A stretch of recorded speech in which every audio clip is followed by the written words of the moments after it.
திருவளர்புலர் காலை நண்பர்களுக்கு அற்புதங்கள் விளைவிக்கும் அதிகாலை வணக்கம். இன்றைய 6ஆம் நாள் பயிற்சிகளுக்கு உங்களை அன்புடன் வரவேற்கிறேன். நான் சோமசுந்தரம். நமது பிரார்த்தனைகளுக்கு உங்களை தயார் செய்து கொள்ளுங்கள். தளர்வாக முதுகை நேராக வைத்து அமர்ந்து கொள்ளுங்கள். இடது கையில் மாயாஜால கல்லும் குபேர முத்திரையும் இருக்கட்டும். வலது கை உங்களது இடது மார்பின் மீது இருக்கட்டும். உங்கள் முன்னால் ஒரு டம்ளரில் நீர் இருக்கட்டும். கண்களை மூடி அமர்ந்து கொள்ளுங்கள். நமது பிரார்த்தனைகளான மௌனம், சங்கல்பம், பணத்திற்கான ஹூபோனோபோனோ, உங்களுக்கான தனிப்பட்ட ஹூபோனோபோனோ, நீருக்கு நன்றி, அனைத்தும் வரிசையாக வரும். இப்பொழுது பிரார்த்தனைகளுக்குள் செல்லலாம்.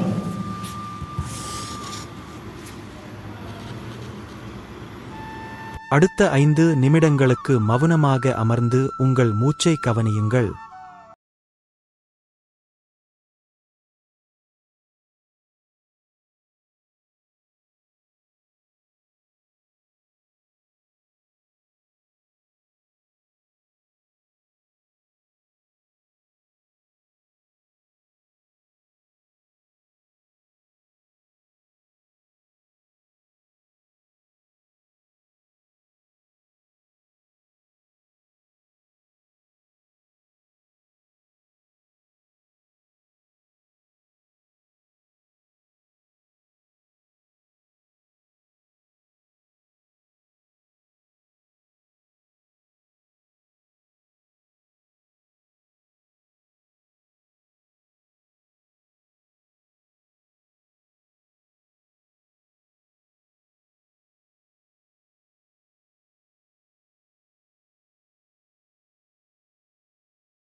சங்கல்பம்.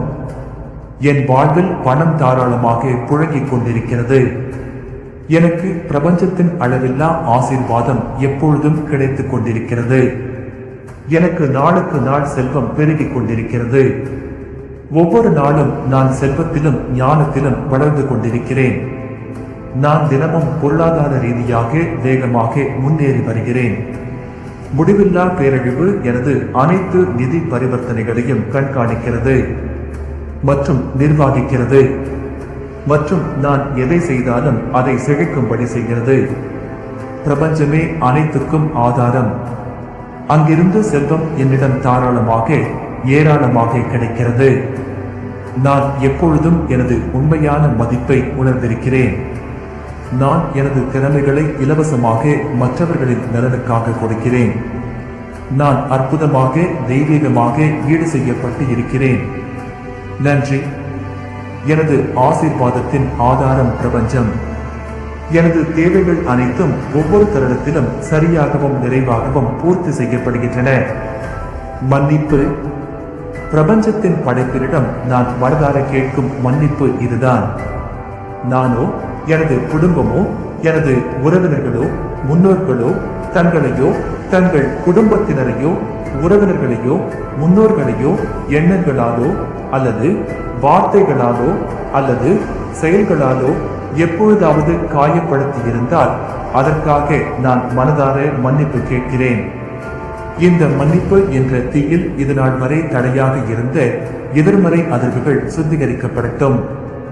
எதிர்மறை ஆற்றல்கள் தேவையற்ற தடைகள் எரிக்கப்பட்டும். சுத்திகரிக்கப்பட்ட நேர்மறை அதிர்வுகளை நான் இப்பொழுது நன்றாக உணர்கிறேன். நன்றி. சங்கல்பம். என் வாழ்வில் பணம் தாராளமாக புழங்கிக் கொண்டிருக்கிறது. எனக்கு பிரபஞ்சத்தின் அளவில்லா ஆசீர்வாதம் எப்பொழுதும் கிடைத்துக் கொண்டிருக்கிறது. எனக்கு நாளுக்கு நாள் செல்வம் பெருகிக் கொண்டிருக்கிறது. ஒவ்வொரு நாளும் நான் செல்வத்திலும் ஞானத்திலும் வளர்ந்து கொண்டிருக்கிறேன். நான் தினமும் பொருளாதார ரீதியாக வேகமாக முன்னேறி வருகிறேன். முடிவில்லா பேரழிவு எனது அனைத்து நிதி பரிவர்த்தனைகளையும் கண்காணிக்கிறது மற்றும் நிர்வகிக்கிறது. மற்றும் நான் எதை செய்தாலும் அதை செழிக்கும்படி செய்கிறது. பிரபஞ்சமே அனைத்துக்கும் ஆதாரம். அங்கிருந்து செல்வம் என்னிடம் தாராளமாக ஏராளமாக கிடைக்கிறது. நான் எப்பொழுதும் எனது உண்மையான மதிப்பை உணர்ந்திருக்கிறேன். நான் எனது திறமைகளை இலவசமாக மற்றவர்களின் நலனுக்காக கொடுக்கிறேன். நான் அற்புதமாக தெய்வீகமாக ஈடு செய்யப்பட்டு இருக்கிறேன். நன்றி. எனது ஆசீர்வாதத்தின் ஆதாரம் பிரபஞ்சம். எனது தேவைகள் அனைத்தும் ஒவ்வொரு தருணத்திலும் சரியாகவும் நிறைவாகவும் பூர்த்தி செய்யப்படுகின்றன. மன்னிப்பு. பிரபஞ்சத்தின் படைப்பினிடம் நான் மனதார கேட்கும் மன்னிப்பு இதுதான். நானோ எனது குடும்பமோ எனது உறவினர்களோ முன்னோர்களோ தங்களையோ தங்கள் குடும்பத்தினரையோ உறவினர்களையோ முன்னோர்களையோ எண்ணங்களாலோ அல்லது வார்த்தைகளாலோ அல்லது செயல்களாலோ எப்பொழுதாவது காயப்படுத்தி இருந்தால் அதற்காக நான் மனதார மன்னிப்பு கேட்கிறேன். இந்த மன்னிப்பு என்ற தீயில் இது நாள் வரை தடையாக இருந்த எதிர்மறை அதிர்வுகள் சுத்திகரிக்கப்படட்டும். எதிர்மறை ஆற்றல்கள் தேவையற்ற தடைகள் எரிக்கப்பட்டும். சுத்திகரிக்கப்பட்ட நேர்மறை அதிர்வுகளை நான் இப்பொழுது நன்றாக உணர்கிறேன். நன்றி. பணத்திற்கான ஹூபோனோபோனோ.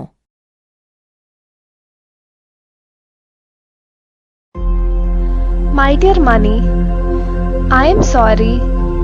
Please forgive me. Thank you. I love you. I forgives myself. My dear money, I am sorry. Please forgive me. Thank you. I love you. I forgives myself. My dear money, I am sorry. Please forgive me. Thank you. I love you. I forgives myself. My dear money, I am sorry. Please forgive me. Thank you. I love you. I forgives myself. My dear money, I am sorry. Please forgive me. Thank you. I love you. I forgives myself. My dear money, I am sorry. Please forgive me. Thank you. I love you. I forgives myself. My dear money, I am sorry. Please forgive me. Thank you. I love you. I forgives myself. My dear money, I am sorry. Please forgive me. Thank you. I love you. I forgives myself. My dear money, I am sorry. Please forgive me. Thank you. I love you. I forgives myself. My dear money, I am sorry. Please forgive me. Thank you. I love you. I forgives myself. My dear money, I am sorry. Please forgive me. Thank you. I love you. I forgives myself. My dear money, I am sorry. Please forgive me. Thank you. I love you. I forgives myself. My dear money, I am sorry. Please forgive me. Thank you. I love you. I forgives myself. My dear money, I am sorry. Please forgive me. Thank you. I love you. I forgives myself. My dear money, I am sorry. Please forgive me. Thank you. I love you. I forgives myself. இப்பொழுது உங்கள் தனிப்பட்ட விருப்பத்திற்கான ஹூபோனோபோனோ மெய் dear என்ற வார்த்தைக்கு பிறகு உங்களுக்கு பிடித்த வார்த்தையை சொல்லுங்கள். My dear, I am sorry. Please forgive me. Thank you. I love you. I forgives myself. My dear, I am sorry. Please forgive me. Thank you. I love you. I forgives myself. My dear, I am sorry. Please forgive me. Thank you. I love you. I forgives myself. My dear, I am sorry. Please forgive me. Thank you. I love you. I forgives myself. My dear, I am sorry. Please forgive me. Thank you. I love you. I forgives myself. My dear, I am sorry. Please forgive me. Thank you. I love you. I forgives myself. My dear, I am sorry. Please forgive me. Thank you. I love you. I forgives myself. My dear, I am sorry. Please forgive me. Thank you. I love you. I forgives myself. My dear, I am sorry. Please forgive me. Thank you. I love you. I forgives myself. My dear, I am sorry. Please forgive me. Thank you. I love you. I forgives myself. My dear, I am sorry. Please forgive me. Thank you. I love you. I forgives myself. My dear, I am sorry. Please forgive me. Thank you. I love you. I forgives myself. My dear, I am sorry. Please forgive me. Thank you. I love you. I forgives myself. My dear, I am sorry. Please forgive me. Thank you. I love you. I forgives myself.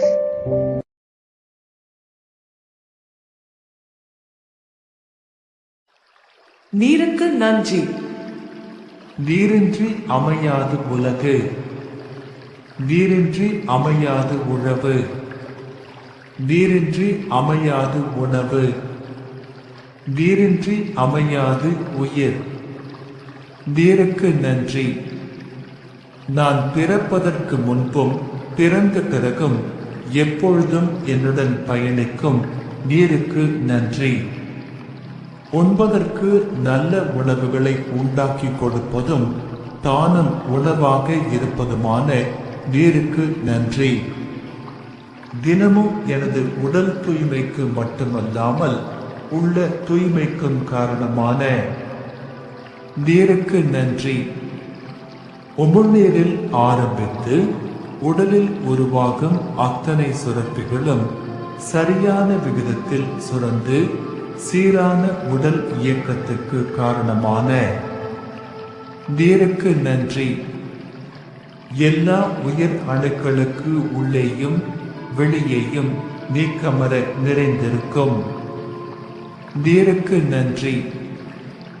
எனது உடலில் இரத்தம், உயிர் அணுக்கள் இயக்கம், செரிமானம், பாதுகாப்பு, கழிவுகள் ஏற்றம் என அத்தனைக்கும் ஆதாரமாக இருந்து ஆரோக்கியத்திற்கு அடிப்படையான நீருக்கு நன்றி. உண்ணும் உணவு உள்ளே செல்வதற்கும் சத்தாக மாறி உறிஞ்சப்படுவதற்கும் மூல காரணமான நீருக்கு நன்றி. நான் சுறுசுறுப்பாகவும் மகிழ்ச்சியாகவும் இருப்பதற்கு உதவும் நீருக்கு நன்றி. நான் வாழும் உலகில் உள்ள அத்தனை சிருஷ்டிக்கும் அடிநாதமாக விளங்கும் நீருக்கு நன்றி. உடல் வெப்பநிலையை சீராக வைப்பதற்கும் முக்கிய உறுப்புகளை பாதுகாப்பாக வைப்பதற்கும் உதவும் நீருக்கு நன்றி. எனக்கு பயன்படும் மற்ற உயிரினங்கள், தாவரங்கள் என அனைத்திற்கும் ஆதாரமாக விளங்கும் நீருக்கு நன்றி. எனது எண்ணங்களை பிரபஞ்சத்திற்கு எடுத்துச் சென்று வேண்டியவற்றை கொடுக்க வைக்கும் நீருக்கு நன்றி. நான் என்னை முழுமையாக நம்புகிறேன். நான் எனது கனவுகளை முழுமையாக நம்புகிறேன். எதையும் சாதிக்க முடியும் என்று எப்பொழுதும் நம்புகிறேன். எனது உடல் உறுதிக்கு மட்டுமல்லாமல் உள்ள உறுதிக்கும் காரணமான நீருக்கு நன்றி. எப்பொழுதும் நேர்மறையான எண்ணங்கள், நேர்மறையான உணர்வுகள், நேர்மறையான செயல்கள், நேர்மறையான விளைவுகள் மட்டுமே கவர்ந்திழுக்கும் நீருக்கு நன்றி. பணம் உட்பட அனைத்து செல்வங்களும் என்னை நோக்கி அபரிதமாக வந்து கொண்டிருக்க காரணமான நீருக்கு நன்றி. நீர் இல்லாமல் நான் இல்லை. நீர் இல்லாமல் எதுவும் இல்லை. நீருக்கு நன்றி. நீருக்கு நன்றி. நீருக்கு நன்றி. வணக்கம் நண்பர்களே. திரு வேணுகோபால் ஐயா அவர்களின் தொடக்க உரையுடன் இன்றைய பாடங்களை நாம் தொடங்கலாம். அன்பின் நண்பர்களுக்கு அற்புதங்கள் விளைவிக்கும் அதிகாலை வணக்கம்.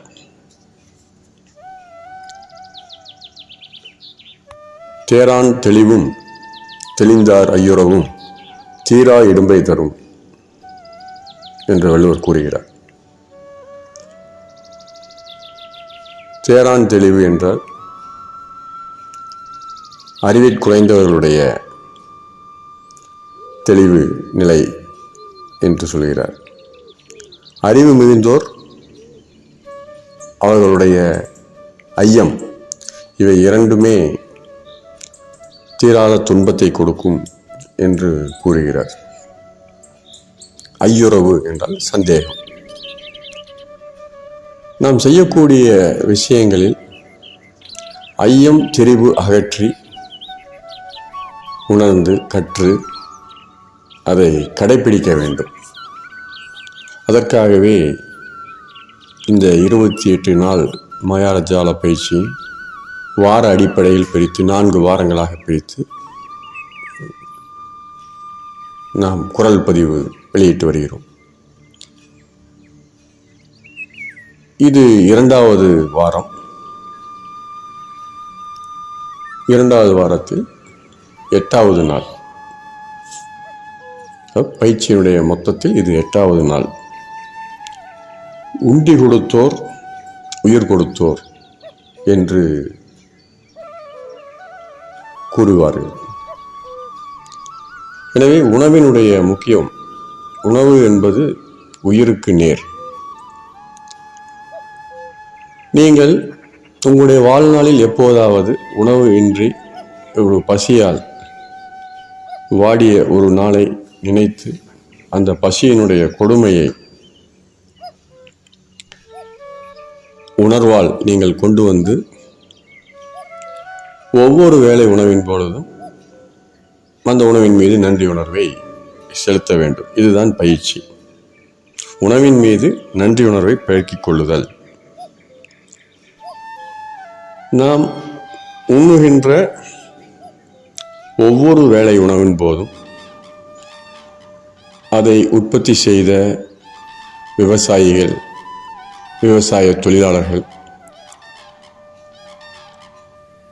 அதை கொண்டு வந்து சேர்த்த தொழிலாளர்கள், வியாபாரிகள், இப்படி பலருடைய உழைப்பு அந்த உணவில் கலந்திருக்கிறது.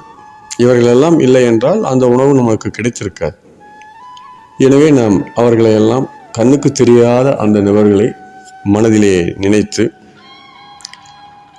நாம் அவர்களுக்கு நன்றி உணர்வை கூறி உணவினை எடுத்துக்கொள்ள வேண்டும். அதே போல நீர் அருந்தும் பொழுதும் நீரையும் உணவாகவே கருதுகிறார்கள். நீரையும் நாம் நீருக்கு நன்றி கூறி எடுத்துக்கொள்ள வேண்டும். உணவு அருந்தும் பொழுது டிவி பார்த்து கொண்டு சாப்பிடுவது, ஃபோனில் பேசிக்கொண்டு சாப்பிடுவது, புத்தகம் படித்து கொண்டு சாப்பிடுவது, கவனமின்றி உணவை எடுத்துக்கொள்வது நாம் உணவிற்கு செய்யும் ஒரு துரோகம், உடலிற்கு செய்யும் ஒரு துரோகம். எனவே முழு உணர்வுடன் உணவை, விழிப்புணர்வுடன் உணவை அருந்துங்கள். என்ன சாப்பிடுகிறோம் என்று தெரிய வேண்டும், எவ்வளவு சாப்பிடுகிறோம் என்பதும் தெரிய வேண்டும். அதனுடைய சுவையும் மனமும் உணர்ந்து நமக்கு கிடைத்தவற்றை முழு விழிப்புணர்வுடன் அனுபவிப்பதே நன்றி உணர்வு. இந்த நன்றி உணர்வை ஒரு மாயாஜால பொடியாக நினைத்து, பொன்னிறமான ஒரு மாயாஜால பொடியாக நினைத்து அதை உணவின் மீது தூவுவதைப் போல கற்பனை செய்ய சொல்கிறார் ரோண்டாபாய். ஒருவேளை நீங்கள் இதையெல்லாம் மறந்துவிட்டு உணவை உண்டுவிட்டால் கூட எப்பொழுது உங்களுக்கு திரும்ப இது ஞாபகம் வருகிறதோ அப்பொழுது ஒரு 5 நிமிடம் ஒதுக்கி நீங்கள் மீண்டும் உங்களுடைய உணவு அருந்த அமர்வதாக விஷுவலைஸ் செய்து உணவு அருந்துவதை முழுவதும் காட்சிப்படுத்தி அந்த பொடியை தூவி உணவு அருந்தியதைப் போல கற்பனை செய்து கொள்ள வேண்டும். 9வது நாள் பயிற்சியாக பணத்தை பற்றிய விஷயம். அது நமக்கு வழங்கப்பட்ட அனைத்து பில்களையும் நன்றியுணர்வுடன் செலுத்துவதை பற்றியது. ஏதாவது ஒரு 10 பில்களை எடுத்து, பழைய பில்களை எடுத்து பணம் செலுத்தப்பட்டது நன்றி என்று கோடிட்டு அதற்கு கீழே பெய்டு என்று எழுதி நன்றி என்று எழுத சொல்லி பயிற்சி கொடுக்கிறார். பணத்தை கட்டுவதற்கு அந்த பணம் நம்மிடம் கொடுக்கப்பட்டதற்காக நாம் நன்றி உணர்வை வெளிப்படுத்துகிறோம். அது இபி பில்லாக இருக்கலாம், கேஸ் பில், ரெண்ட்டு போன்ற ஏதாவது பில், உங்களுக்கு என்ன கிடைத்த மளிகை பில் ஏதாவது இருந்தால் அதை எடுத்து ஒரு 10 பில்களின் மீது செலுத்தப்பட்டது நன்றி என்று கூறவும். 10வது நாள் பயிற்சியில் காலையில் நீங்கள் அந்த 10 பேருக்கு நன்றி உணர்வை வெளிப்படுத்துகிறீர்கள் அல்லவா, முதல் நாள் பயிற்சி. அதை செய்ததுமே உங்களிடம் ஒரு சக்தி வருகிறது. என்ன சக்தி என்றால், உங்களுடைய கைகளில் இருந்து மாயாஜால பொடியை தூவுகின்ற சக்தி, ஆற்றல் கிடைக்கிறது என்பதாக விஷுவலைஸ் செய்து கொண்டு அன்றைய நாளில் நீங்கள் பார்க்கின்ற அனைவர் மீது இதை தூவிக்கொண்டே செல்ல வேண்டும். டிராஃபிக்கில் நிற்கும்போது போலீஸ்காரருக்கு, பஸ்ஸில் போகும்போது கண்டக்டர் மேலே, ஹோட்டலில் போனால் சர்வர் மேலே, உங்கள் ஆஃபீஸில் கொலீக்ஸ் மேலே, இப்படி நீங்கள் அன்றாடம் சந்திக்கின்ற தெரிந்த தெரியாத நபர்கள் அனைவரின் மீதும் இந்த மாயாஜால பொடியை தூவிக்கொண்டே செல்லும். ஒருவேளை யாராவது சிலர் நம்மிடம் மோசமாக நடந்து கொண்டாலும், மோசமாக பேசினாலும் கூட, அவர்கள் நம்முடைய நன்றியுணர்வு மீது ஆதிக்கம் செலுத்த அனுமதிக்காமல் என்ற அளவு அவர்கள் மீதும் மாயாஜால பொடியை தூவிக்கொண்டே செல்வதற்கு பயிற்சி செய்ய வேண்டும். நாம் நன்றி உணர்வை எக்காரணம் கொண்டும் இழந்துவிடக்கூடாது என்பதில் குறியாக இருக்க வேண்டும். 11ஆம் நாள் பயிற்சியாக பொருள்தனை போற்றி வாழ் என்று கூறுவார்கள். நமக்கு வழங்கப்பட்ட பொருட்களை நாம் மிஸ்யூஸ் செய்யக்கூடாது, தவறுதலாக பயன்படுத்தக்கூடாது. உபயோகிக்கும் பொழுது நன்றி உணர்வுடன் பயன்படுத்த வேண்டும். அவற்றிற்கான மதிப்பினை நாம் கொடுத்து அதை நாம் பாதுகாக்க வேண்டும். இவையெல்லாம் இன்றைய நாளின் பயிற்சிகளாக கூறப்படுகிறது. காலையில் எழுந்ததும் படுக்கைக்கு நன்றி கூறுவதிலிருந்து ஆரம்பித்து டூத் பேஸ்ட், பிரஷ், கண்ணாடி, டம்ளர் போன்ற அனைத்து பொருட்களுக்கும், நீங்கள் உபயோகப்படுத்தும் வண்டி வாகனம், உபயோகப்படுத்தும் கம்ப்யூட்டர், டிவி, கண்ணாடி, ஃபோன், என்ன பொருள்களை எல்லாம் நீங்கள் உபயோகப்படுத்துகிறீர்களோ அவ்வளவு பொருட்களின் மீதும் நன்றி உணர்வை வெளிப்படுத்த கூறுகிறார். 12ஆம் நாள் பயிற்சியாக டர்னிங் பாயிண்ட்ஸ் ஏற்படுத்திய, உங்கள் வாழ்க்கையில் திருப்பு முனையை ஏற்படுத்திய நபர்கள், அவர்களை நினைத்து அவர்கள் மீதான நன்றி உணர்வை பெருக்கிக் கொள்ள சொல்கிறார். அப்படிப்பட்ட நபர்களை சிலரை தேர்ந்தெடுத்து அவர்கள் உங்கள் கண்முன் அமர்ந்திருப்பது போல விஷுவலைஸ் செய்து கொண்டு என்ன காரணத்திற்காக அவர்கள் அந்த திருப்பு முனையை ஏற்படுத்தினார்கள் என்கின்ற விஷயத்தை தெளிவாக வாய்விட்டு கூறி அல்லது மனதில் கூறி காரணங்களை அடுக்கி அதற்காக நாம் அவர்கள் மீது நன்றியை செலுத்துகிறோம் என்று நன்றி உணர்வை வெளிப்படுத்த வேண்டும். 13ஆம் நாள் நாம் நமக்கு மிகவும் பிடித்த ஆனால் இன்னும் அடையாத அல்லது இழந்த 10 விஷயங்களை நினைத்து அது நடந்துவிட்டதாக காட்சிப்படுத்தி அதை பார்த்து அதற்காக நன்றி செலுத்துவதை நாம் பயிற்சி செய்ய வேண்டும். அப்படி காட்சிப்படுத்தும் பொழுது, அந்த செயல்கள் நடைபெற்ற பொழுது அதை நாம் யாரிடம் தெரிவித்தோம், யாரெல்லாம் நம்முடன் இருந்தார்கள் போன்ற பல விஷயங்களையும் நுட்பங்களையும் நாம் காட்சிப்படுத்த வேண்டும் என்று கூறுகிறார். 14ஆம் நாள் மைண்ட் செட். காலை எழும்பொழுது நாம் எந்த மனநிலையுடன் அந்த நாளை ஆரம்பிக்கிறோமோ அதுவே நாள் முழுவதும் தொடர்வதை நாம் அனுபவபூர்வமாக உணர்ந்திருப்போம். ஒவ்வொரு நாளையும் நீங்கள் காலை எழும்போது உள்ள மனநிலையை தீர்மானிக்கிறது என்று கூறுவார்கள். அன்றைய நாளில் உள்ள கடமைகளை எல்லாம் நினைத்து பார்த்து அவை அனைத்தும் நல்லபடியாக செய்து முடிக்கப்பட்டது என்பதை காட்சிகள் மூலம் உறுதிப்படுத்தி கொண்டு அன்று இரவு படுக்கைக்கு செல்லும் பொழுது அன்றைய செயல்கள் அனைத்தும் நல்லபடியாக நடந்ததற்கு நன்றி கூறுவதை நாம் காட்சிப்படுத்தி பார்க்க வேண்டும். இதுவே 14ஆவது நாளுக்கான பயிற்சி. இப்பொழுது ஒரு வார்த்தையில் ஒவ்வொரு நாளை பற்றியும் பார்த்து கொள்ளலாம். 8வது நாள் மேஜிக்கல் இன்கிரிடியன்ட், 9வது நாள் மணி மேக்னெட், 10வது நாள் மேஜிக் பவுடர், 11வது நாள் மேஜிக் மார்னிங், 12வது நாள் மேஜிக் பர்சன்ஸ், 13வது நாள் கனவுகளை நனவாக்குதல், 14வது நாள் மேஜிக்கல் டே. பயிற்சிகளை தொடர்வோம். வெற்றி நிச்சயம். நன்றி, நன்றி, நன்றி. வணக்கம் நண்பர்களே. மாறுபாடு இல்லாத உண்டி என்ற தலைப்பில் இன்று இயற்கை மருத்துவர் திரு சுப்பிரமணியம் ஐயா அவர்களின் உரையில் என்ன சாப்பிடுவது, எப்படி சாப்பிடுவது, எவ்வளவு சாப்பிடுவது, எப்பொழுது சாப்பிடுவது என்று தெரிந்து கொள்ளலாம்.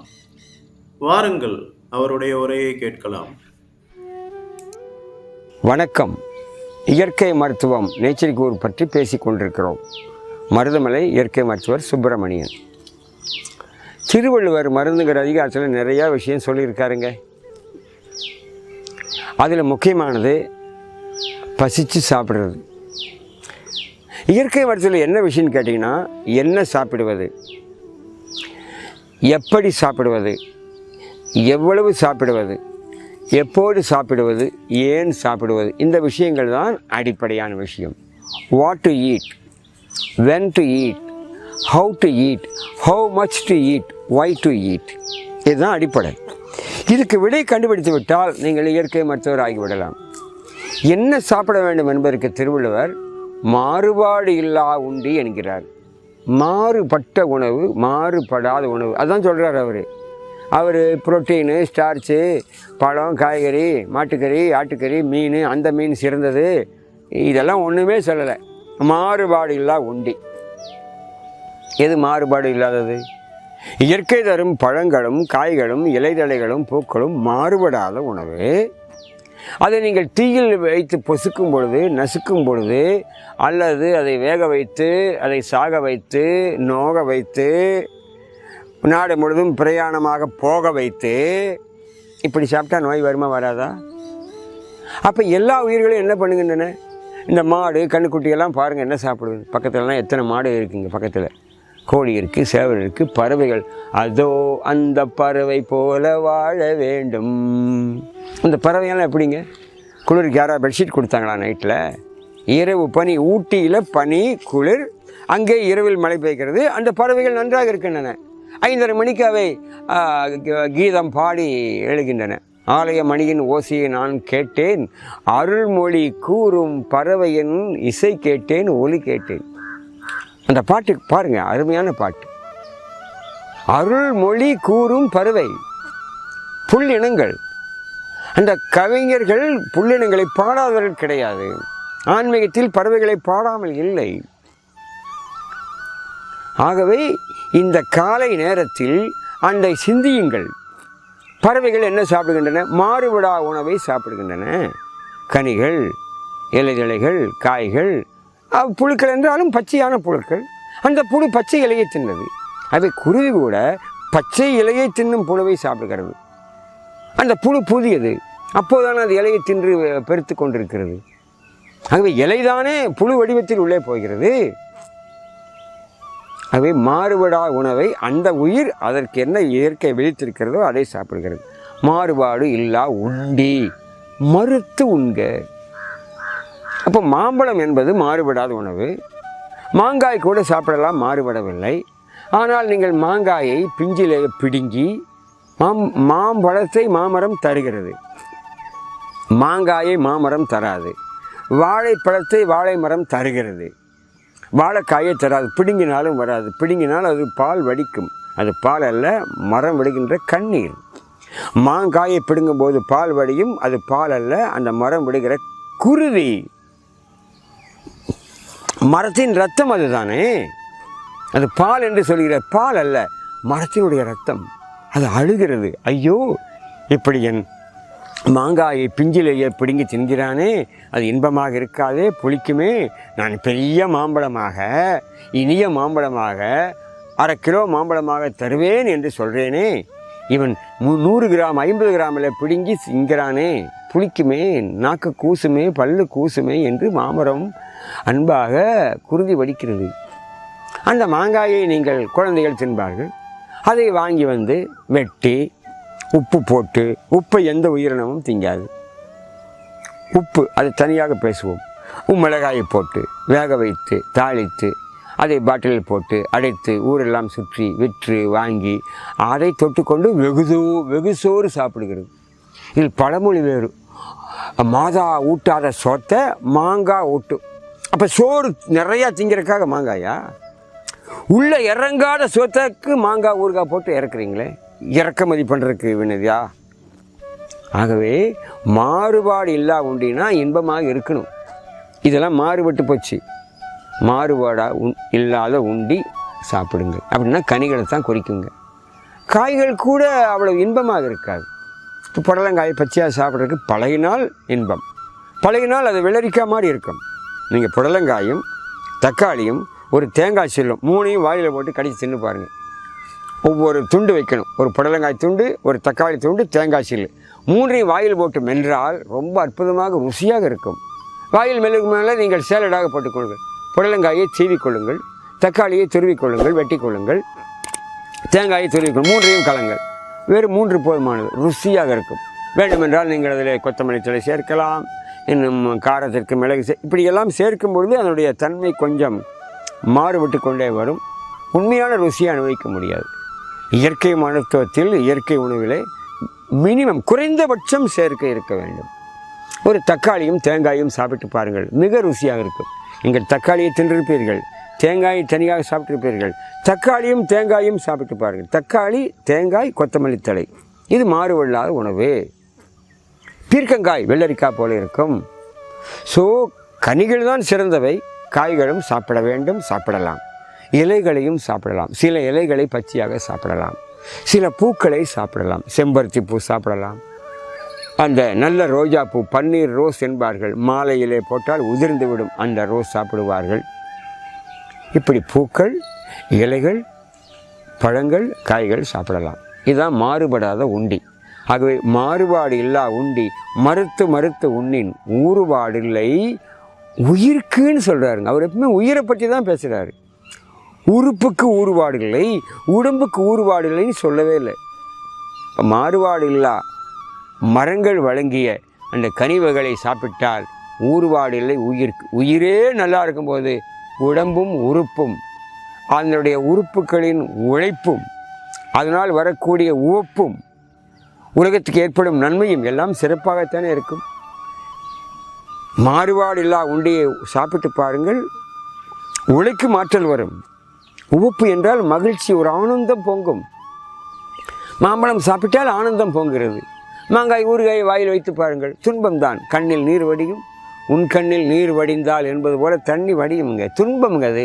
நம்ம துன்பத்தை இன்பமாக பிறழ்வாக நினைத்து கொண்டிருக்கிறோம். ஆகவே திருவள்ளுவர் சொல்வது மாறுபாடு இல்லா உண்டு என்றால் மரங்களின் கனிகளைத்தான் குறிக்கும். தர்பூசணி, வெள்ளரிப்பழம் போன்றவை கொடிகளின் கனிகள். தக்காளி, ஸ்ட்ராபெர்ரி போன்றவை செடிகளின் கனிகள். மரங்களின் கனிகள் உயர்ந்தவை, கொடிகளின் செடிகளின் கனிகள் கொஞ்சம் தரம் தாழ்ந்தவை. இருந்தாலும் அவை சமைத்த உணவை விட 100 மடங்கு மேலானவை. எப்படியாவது கனிகளை உண்ணுங்கள். கனிகள் பிணிகளை போக்கும். கனி இருப்ப காய் கவர்ந்தது என்று பழங்களை பற்றி நிறைய சொல்லலாம். பழங்களே நல்ல மருத்துவம், பழங்களும் அது தரும் நலன்களும் என்ற புத்தகங்கள் இருக்கின்றன. உலகம் முழுவதும் பழங்களை பற்றி பலர் பேசியிருக்கிறார்கள். ஆங்கிலத்தில், தமிழில், பல்வேறு மொழிகளில். இப்பொழுது அறிவு உலகமும் எங்கும் கொட்டி கிடக்கிறது. வாரி வைத்து கொள்ளலாம். வாரி வழங்கி விட்டிருக்கிறார்கள். யூடியூப் மூலமாக, இமெயில் மூலமாக எவ்வளவோ அறிவு இப்பொழுது நிறைய கிடைக்கிறது.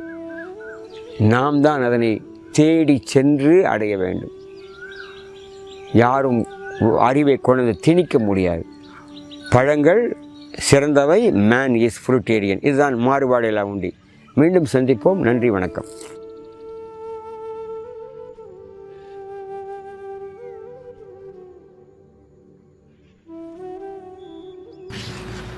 வணக்கம் நண்பர்களே. கடந்த பயிற்சி தொகுப்பில் தொடர்ந்து தினமும் நன்றி உணர்வு பாடத்தை கேட்டு வந்தோம். அங்கே நீங்கள் தினசரி வழிநடத்தப்பட்டீர்கள். இந்த பயிற்சி தொகுப்பில் நீங்கள் சுயமாக சிந்தித்து நன்றி உணர்வை தினசரி வெளிப்படுத்த வேண்டும். நீங்கள் முக்கியமாக கருதும் 5 நபர்களை தேர்ந்தெடுத்து கொள்ளுங்கள். இந்த 5 நபர்களுக்கு தினசரி இந்த பயிற்சி தொகுப்பு முடியும் வரை ஏதாவது ஒரு காரணத்துக்காக நீங்கள் நன்றி உணர்வை தெரிவிக்க வேண்டும். மேற்கொண்டு 5 நபர்களுக்கோ அல்லது பொருட்களுக்கோ அல்லது சம்பவங்களுக்கோ நீங்கள் உங்கள் விருப்பப்படி நன்றி உணர்வை தெரிவிக்கலாம். இந்த 10 பேருக்கு நன்றி உணர்வை தெரிவிப்பது இந்த பயிற்சிகளின் கட்டாயமாகும். இதற்காக உங்களுக்கு 10 நிமிடங்கள் வழங்கப்படுகிறது. நீங்கள் நன்றி உணர்வை உங்கள் குறிப்பேட்டில் எழுதிய பிறகு அடுத்த பாடத்தை தொடரலாம். நன்றி. இப்பொழுது பாடங்களை எழுதத் தொடங்குங்கள்.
வணக்கம் நண்பர்களே. கடந்த 3 நாட்களாக தோப்புக்கரணம் பயிற்சியை செய்து வந்தோம். இனி தினசரி தோப்புக்கரணம் பயிற்சியை செய்து வாருங்கள். அடுத்து யோகாசன பயிற்சிகளில் மிகச்சிறந்த பயிற்சி சூரிய நமஸ்காரம். தினசரி இந்த பயிற்சியை செய்யும் பொழுது நமக்கு அளப்பரிய பலன்கள் கிடைக்கப் பெறுவோம். நண்பர்களே, தினசரி இந்த பயிற்சியை செய்ய தொடங்குங்கள். இப்பொழுது சூரிய நமஸ்காரம் செய்யும் முறையை விளக்கமாக கற்றுக்கொள்ளலாம்.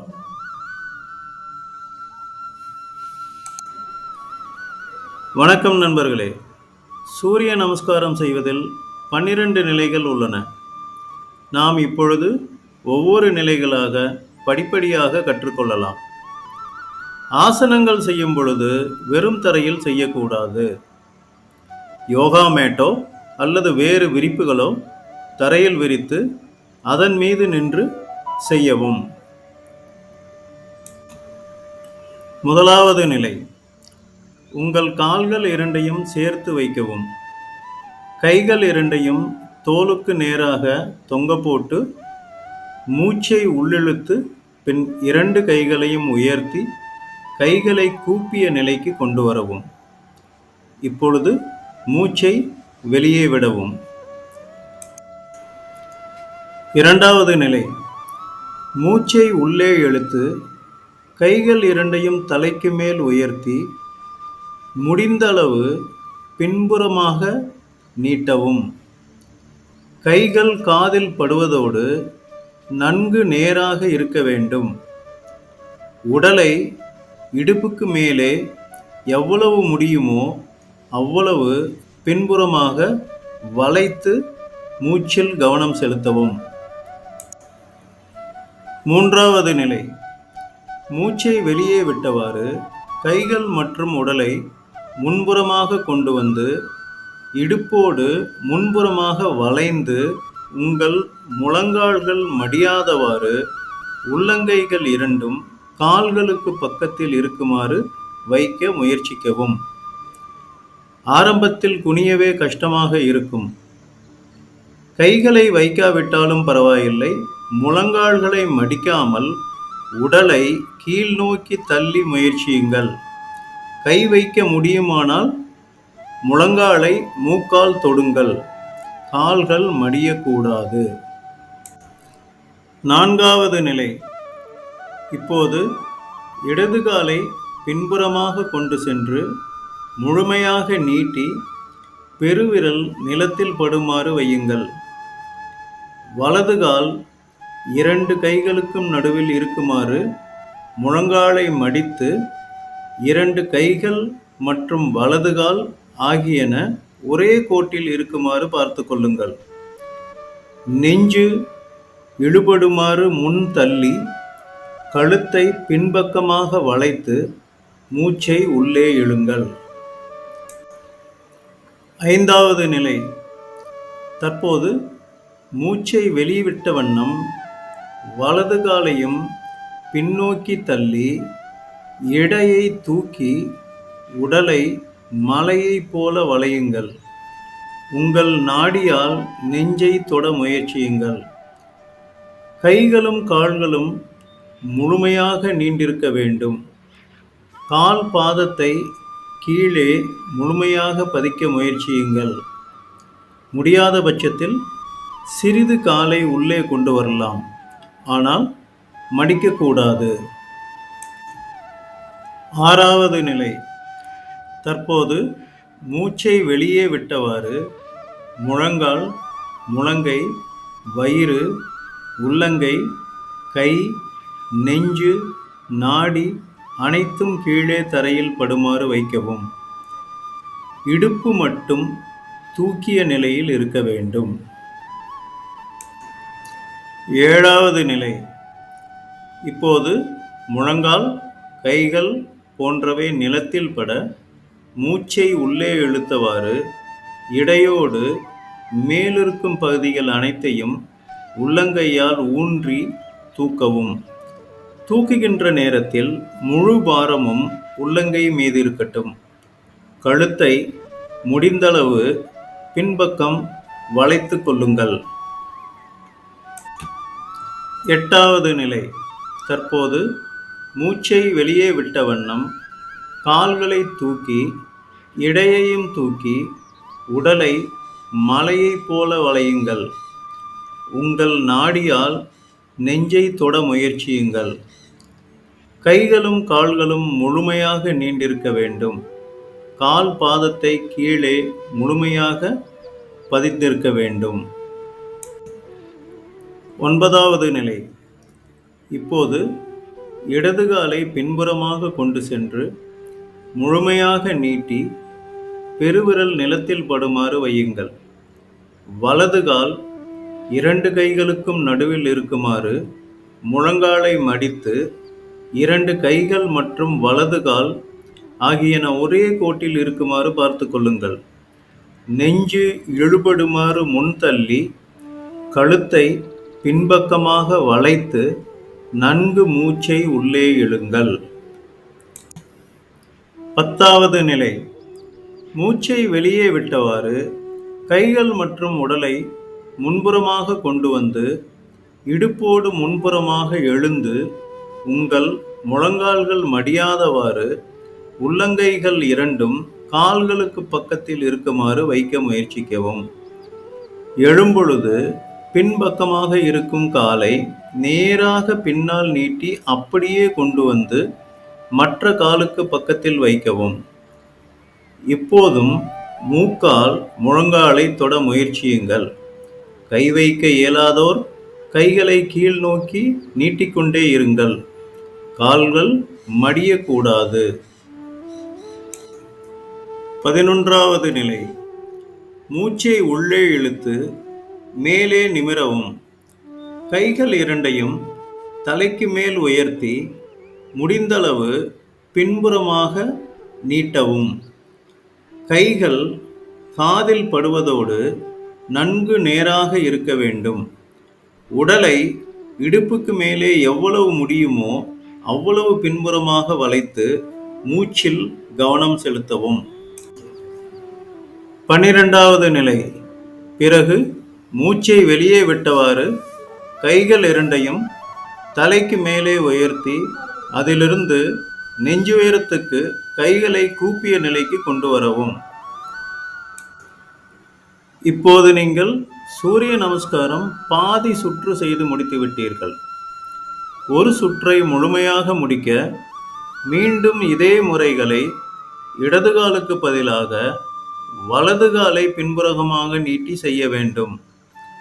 இவ்வாறு 2 முறை 12 ஆசனங்களையும் முடித்த பின்னர் நீங்கள் சூரிய நமஸ்காரம் ஒரு சுற்றை முழுமையாக முடித்திருப்பீர்கள்.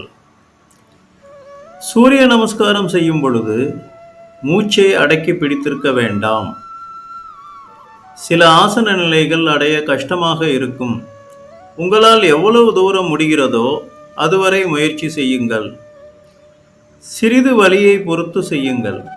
ஆனால் அதிக நேரம் செலவழிக்க வேண்டாம். தவறாக செய்யும் பட்சத்தில் கழுத்து மற்றும் முதுகு வலி வர வாய்ப்புள்ளது. எனவே முடிந்தால் சூரிய நமஸ்காரம் தெரிந்த யாராவது ஒருவருடைய மேற்பார்வையில் இதை செய்யவும். நன்றி. வணக்கம் நண்பர்களே. இத்துடன் இன்றைய வகுப்புகள் நிறைவு பெறுகின்றன. உங்களுடைய உடற்பயிற்சிகளை செய்துவிட்டு தங்களது வழக்கமான பணிகளுக்கு நீங்கள் செல்லலாம். நன்றி, நன்றி, நன்றி.